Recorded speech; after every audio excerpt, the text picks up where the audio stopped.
Hey everyone. So to start off with, I want to begin by talking about health in the broadest sense possible from a Chinese medicine perspective. Really, how Chinese medicine, on the most fundamental level, understands what contributes to your health, how your health is formed. And specifically, I want to talk about the idea of the constitution, one's constitution, because this, probably more than any other concept in Chinese medicine, has been misunderstood in the kind of translation of Chinese medicine coming to the West, and I'll explain why that is. So it's a really essential piece to kind of understand. So in Chinese medicine, we understand health in the broadest terms possible to be influenced by two factors, what's called the Xiantian or prenatal patterning of an individual and the Houtian or postnatal development of an individual. Now, Xiantian, meaning kind of pre-heaven or prenatal, refers to the patterning that is ingrained in your jing, your essence, prior to your birth, actually. So it's the kind of set calibrations upon your birth that determine the unfolding of your life. You can think of it like in a sense like your genes. They are set, and indeed, your ancestry does influence your Xiantian patterning, right? The health of your ancestors, their morphology, the health of your parents when they conceived you, those sorts of things.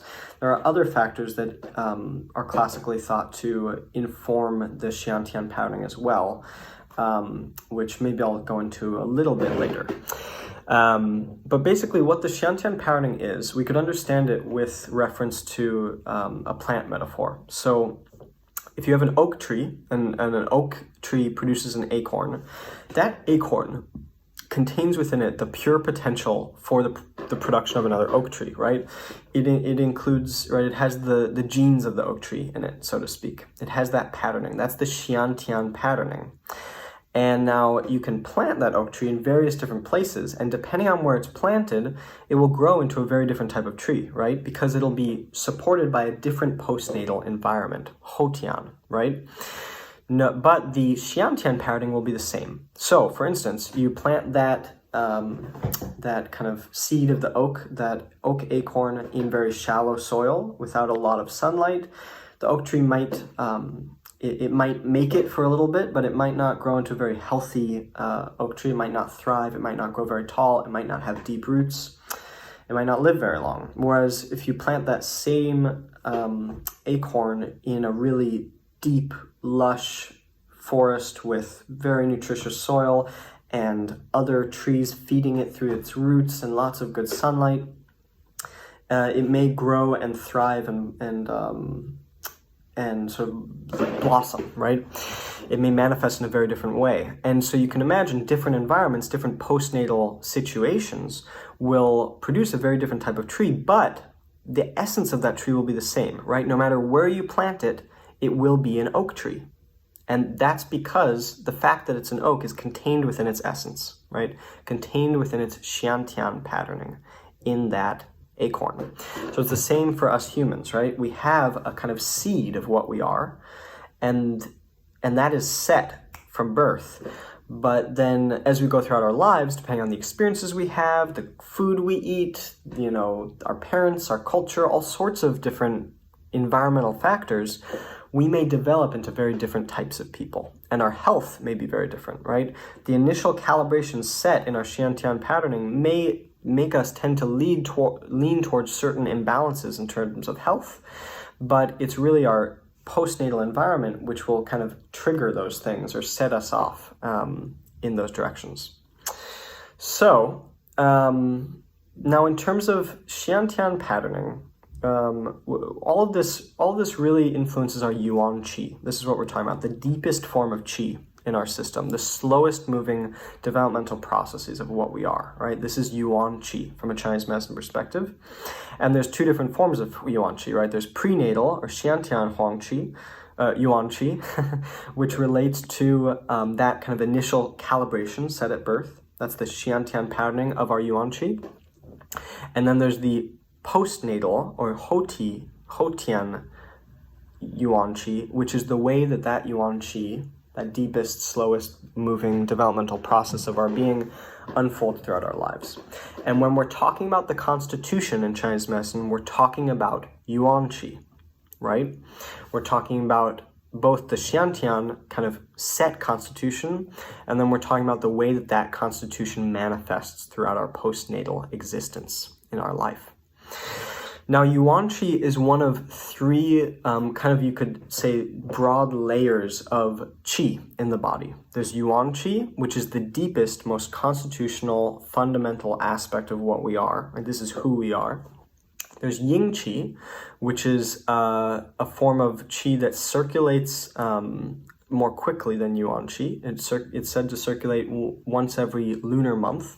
And so this relates to various kind of processes that the body goes through of maintaining health. It's very much linked with the assimilation of postnatal nutrients like food and air and things like that to help maintain the body. It relates to all sorts of different metabolic processes that unfold kind of in those cycles.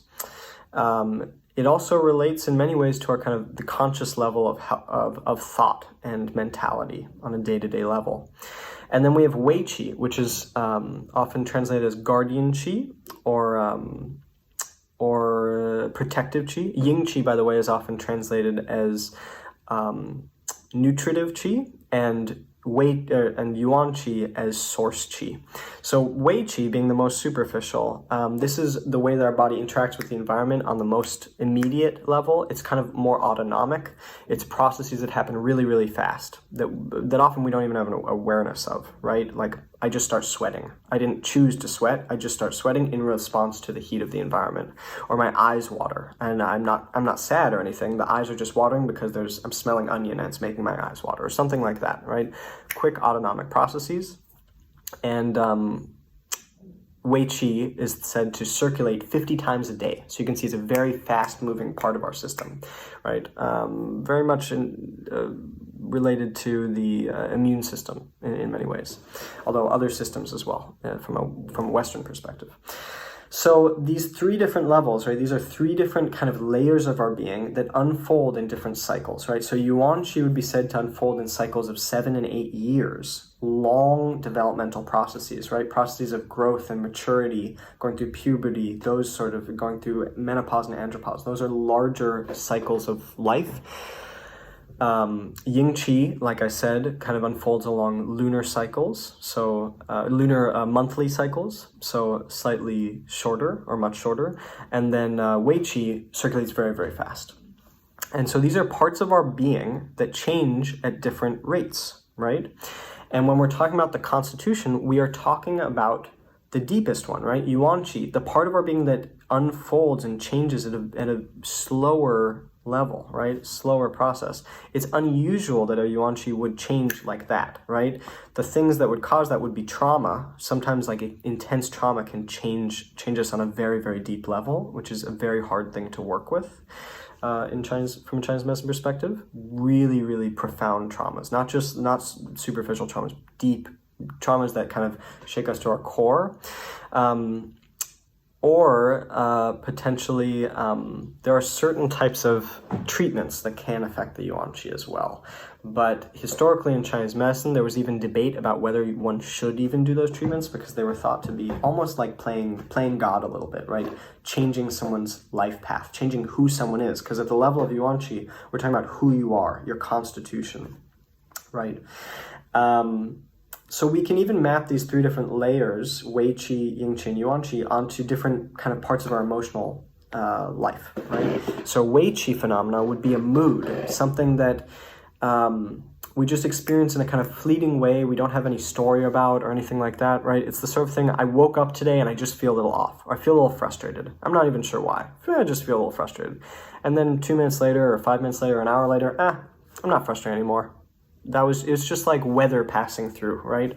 It just comes and goes. Or you walk into a room and there's just a weird vibe, you know? You feel a weird vibe, and you feel a little weird, you know? A little being in that room, and the people there just make you feel That's Wei Qi, right? It's not a deep emotion. It's just a kind of emotional quality, a texture, a mood, what we call a mood. Now, Ying Qi would be slightly deeper than that. Ying Qi would relate to an emotion I'm having. Maybe I'm sad and because this happened to me, and I've been sad for a few weeks about it. Or maybe I'm feeling really excited and happy because this person's coming to visit me or something like that. Their emotions, and generally we have more of a story around our emotions and we identify with them more. There's more of a sense of them being connected to our sense of self. In Chinese medicine, blood relates with the emotions because it relates with the Shen, the part of the mind or spirit, and blood circulates at the level of Yang Qi, the nutritive Qi.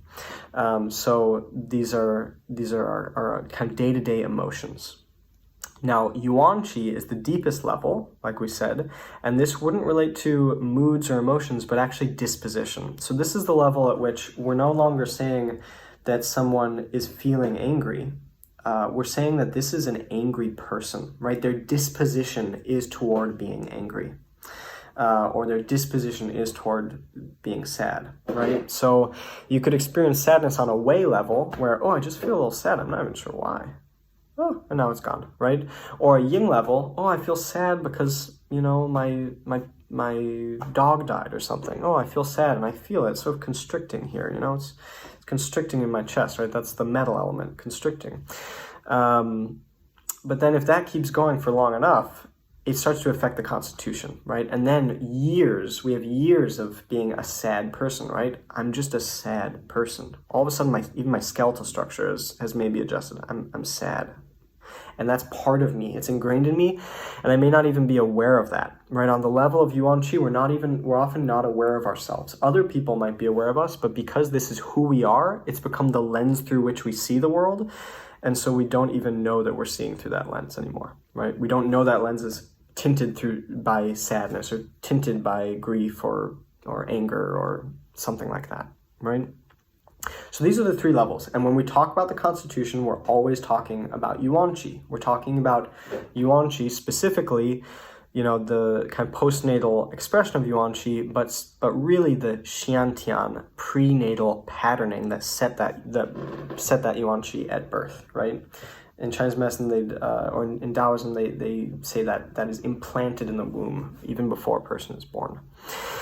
Now, this is where we get to the confusion around the concept of constitution in modern Chinese medicine. And there has been a ton of confusion about this. And the main reason is because of a man named Worsley, J.R. Worsley, an Englishman who traveled around China and Southeast Asia and learned a lot of different pieces of a lot of different systems and traditions, and then sort of lumped them together and tried to create his own sort of form of Chinese medicine, which then he kind of marketed and sold to, in the West, and taught a lot of people, and there are a lot of schools based around his teachings and stuff like that.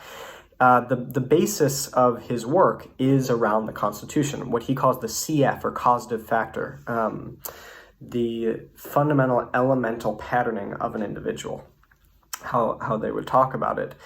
Now, the problem is he misunderstood the Constitution. He misunderstood this essential part of Chinese medicine, and because of that, those who studied with him and the schools that propagate his teachings and stuff are basically based on misunderstandings of what the Constitution is from a Chinese medicine perspective, and I'll explain why that is. So in Worsley's system, a Chinese medicine practitioner, discerns someone's elemental constitution based on 4 parameters: color, sound, odor, and emotion. And based on those 4 parameters, I believe it's just 4, maybe there's a 5th, I think it's just 4. Based on those, one then basically selects or discerns what elemental type someone is. And now there's a long tradition in Chinese medicine of understanding the Constitution according to the Wu Xing, which are 5 phases, or you could translate as 5 elements, even though that's actually a pretty bad translation. Now, what these practitioners do is they will use these different parameters that they can sense from their patient to discern whether this person's an earth person or a fire person or a metal person or wood person or water person, and to treat them based on that, right? And so we could think, this could seem like a really deep form of Chinese medicine. It does to some people because we're talking about the Constitution, so it should be really deep, right? It should be getting to the core of what someone is. But unfortunately, these 4 parameters, color, sound, odor, and emotion, are inadequate for understanding or discerning what someone's constitution is, right? Because they don't tell us anything about Yuan Qi. these are all Wei Qi level or Ying Qi level phenomena because they change too quickly, right? Color, the coloring of someone's face, which is what those practitioners are looking at. Of course, the coloring of someone's face is really important information diagnostically, really, really important. But the coloring of someone's face can change. It's generally Wei Qi or Ying Qi, right?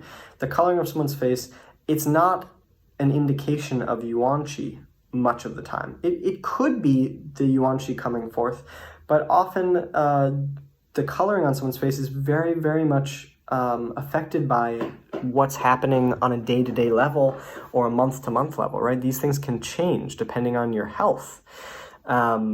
Not your deep constitutional health, but just your month-to-month, day-to-day kind of health.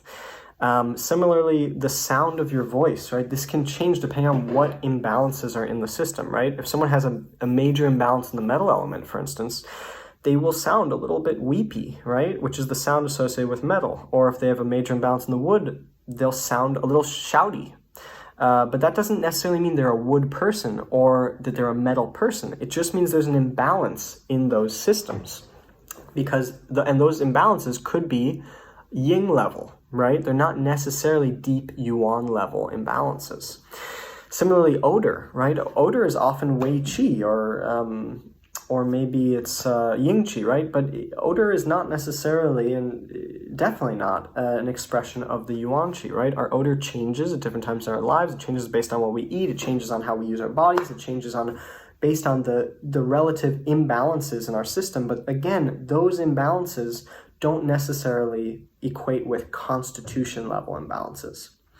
And emotion, similarly, like we just talked about, right? Emotion is not the same as disposition. So someone could feel really, really sad and express as a very, very, very, very sad, even a kind of sad person. But that could be because their parent died 3 months ago and their partner broke up with them and they're confused about their lives and, all sorts of things, right? It doesn't necessarily mean they are a grief-stricken, sad metal person, which would be the element associated with sadness and grief. It doesn't mean that's the core of what they are, right? And so this is why 5-element practitioners, unfortunately, just completely got it wrong. They completely get it wrong. It's also why if you go to see multiple different 5-element acupuncturists, often you'll be told that you're multiple different elemental CFs or constitution or causative factors, constitutions, right? Is because they don't have any way of discerning what the Yuan Qi is with those diagnostic tools, right?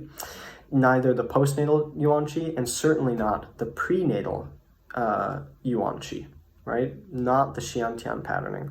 And to me, it's a bit disrespectful to tell someone what kind of person they are on a fundamental level. When actually you don't know. And also to sort of put them in that box, right? When actually you might just be telling them what their dominant pathology is right now, right? You might, often 5-element practitioners will see, this person has a major earth imbalance, right? Their skin is a little yellow colored. They have a sing-songy sort of tone to their voice. Maybe they even smell a little bit sweet or something. And maybe they're talking a lot about, feeling disconnected from their home and their family or something, right? All things that might indicate an imbalance in earth. But then they tell them that they're an earth person, that's who they are, right? They teach them to identify with that. And in a sense, that's teaching someone to identify with their imbalance, with their pathology. It's not helping them to overcome it. This is a big problem. Right? And, we shouldn't underestimate how much someone's postnatal development, someone's postnatal environment might actually deviate them from who they are on a Xiantian level, right? On a prenatal level, right? Maybe at your root you are prenatally a wood person, but you grow up in a family and go to school and are in conditions that actually tell you it's not okay to express your wood nature. And that gets out of balance, and so you start expressing like more of a metal person or an earth person, and maybe that wood imbalance, causes issues in your metal system, you know, which it can from a Chinese medicine perspective. And so all of a sudden you have respiratory issues, right, which looks like a metal thing. So there's all sorts of ways that we can miss this. Classically, the constitution would be discerned through mainly two different parameters. One is morphology, right, the slowest moving, slowest changing part of our physical beings, right, our bony structures, right, our facial structure, that sort of thing.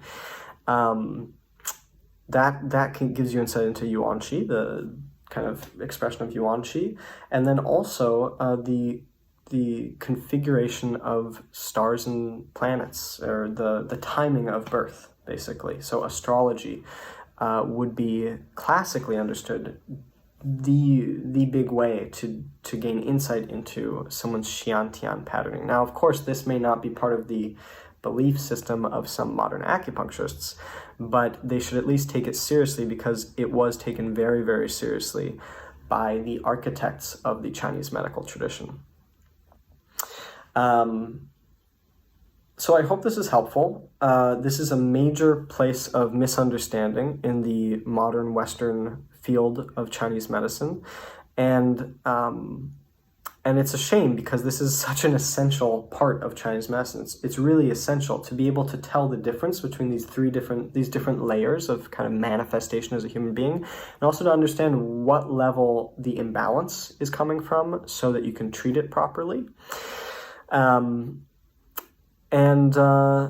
again, like I said, I think it's disrespectful to tell someone that they are a certain elemental type, especially if that's the kind of person who's really keen on Chinese medicine, interested in it, and is going to do a lot of research and self-introspection around it, because essentially you want to make sure that you're not telling them who they are based on their expression of imbalance, the expression of pathology, right? In some ways, even our prenatal or Xiantian patterning is an expression of imbalance, in the sense that it is a deviation from pure Yuan Shen, pure spirit, and that is on the deepest level what kind of makes us what we are elementally, from a kind of classical perspective, right? If we deviate more toward wood or fire or earth, those are deviations away from pure balance and pure connection with Yuan Shen, right? Which is prior to the light being refracted into these 5 different colors, these 5 different aspects of consciousness. But at the very least, if we are going to teach someone about their constitution, or help them to discern what their constitution is, we want to help them to discern what the deepest kind of core pattern is, so that they can work with that, as opposed to make them identify with or teach them to identify with a more superficial pattern.